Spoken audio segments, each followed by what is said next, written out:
Assalamualaikum warahmatullahi wabarakatuh. Selamat datang kembali di pembelajaran IPA kelas 7. Pada pertemuan kali ini kita akan membahas mengenai senyawa asam, basa, dan garam. Zat asam dan basa merupakan dua senyawa kimia yang sangat penting dalam kehidupan sehari-hari. Reaksi asam dan basa dapat membentuk garam.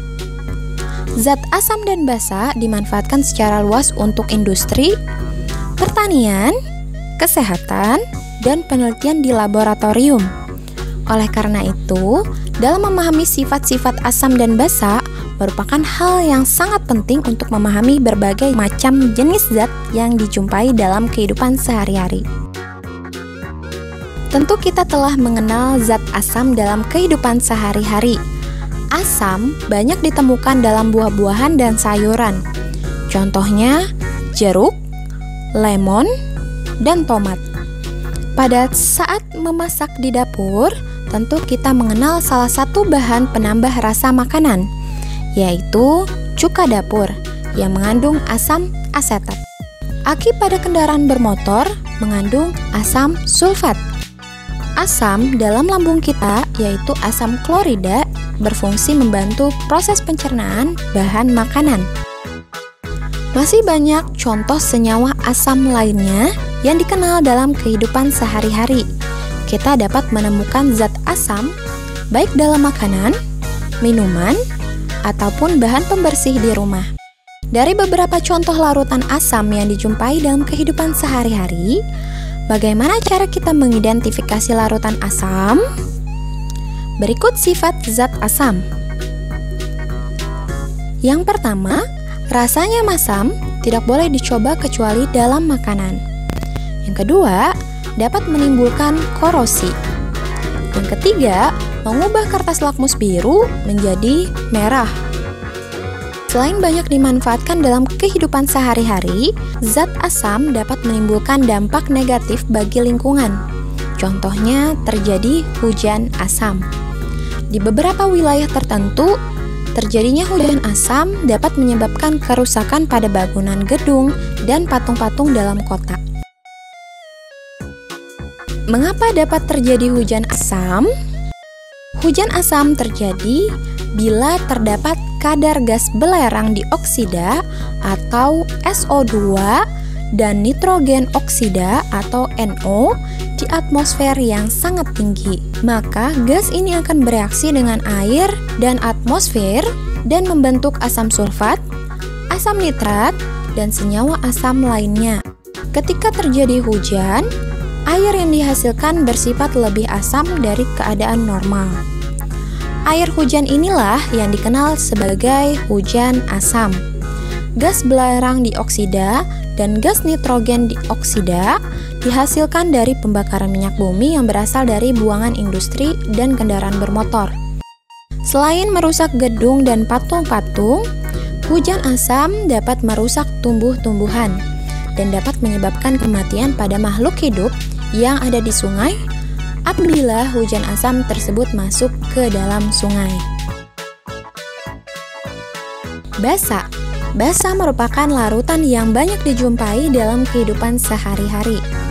Contoh benda yang mengandung basa adalah sabun mandi, sabun cuci, sampo, pasta gigi, obat mah, dan pupuk. Dalam penggunaan sehari-hari, umumnya basa dicampur dengan zat lain. Bagaimana cara kita mengidentifikasi larutan basa? Berikut adalah sifat-sifat basa. Yang pertama, mempunyai rasa agak pahit. Yang kedua, terasa licin di kulit. Yang ketiga, mengubah kertas lakmus merah menjadi biru. Dalam kehidupan sehari-hari, zat asam sering direaksikan dengan zat basa untuk menghasilkan senyawa netral atau dikenal dengan reaksi netralisasi. Pada reaksi netralisasi akan dihasilkan garam dan air. Contoh penerapan reaksi netralisasi dalam kehidupan sehari-hari adalah untuk pengobatan bagi penderita sakit MAH. Di mana sakit MAH yaitu kondisi kadar asam lambung yang tinggi.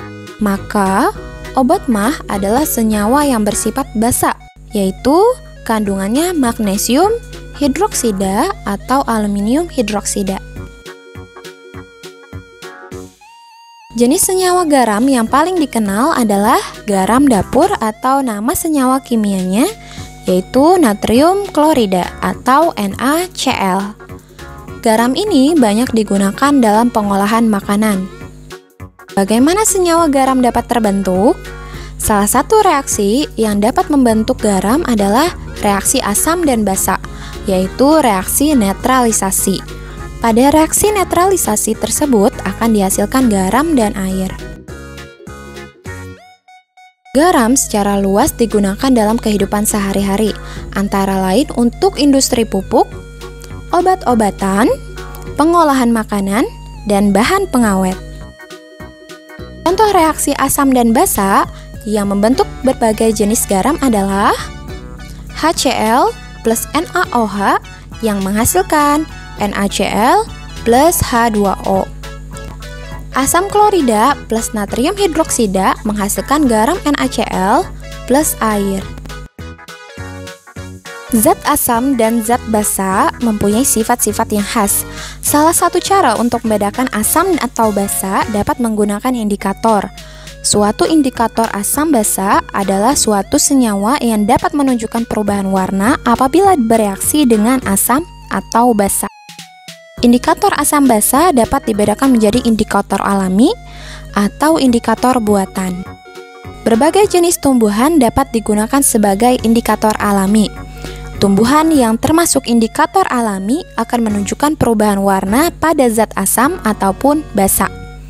Beberapa contoh tumbuhan yang dapat digunakan sebagai indikator alami adalah kunyit, bunga mawar, kubis merah atau kubis ungu, dan bunga kembang sepatu. Ekstrak kunyit akan memberikan warna kuning cerah pada zat asam, dan dalam zat basa akan memberikan warna jingga. Kubis atau kol merah mengandung suatu zat indikator, yaitu antosianin. Zat ini berwarna merah pada asam, berwarna hijau pada basa lemah, dan berwarna kuning pada basa kuat. Ekstrak bunga kembang sepatu akan memberikan warna merah cerah jika diteteskan dalam zat asam. Jika diteteskan dalam zat basa akan dihasilkan warna hijau. Salah satu jenis indikator buatan yang bukan dalam bentuk larutan cair adalah kertas lakmus. Ada dua jenis kertas lakmus, yaitu lakmus biru dan lakmus merah. Warna kertas lakmus biru akan menjadi merah dalam zat asam. Warna kertas lakmus merah akan menjadi biru dalam zat basa. Sekian pembahasan kita mengenai senyawa asam, basa, dan garam.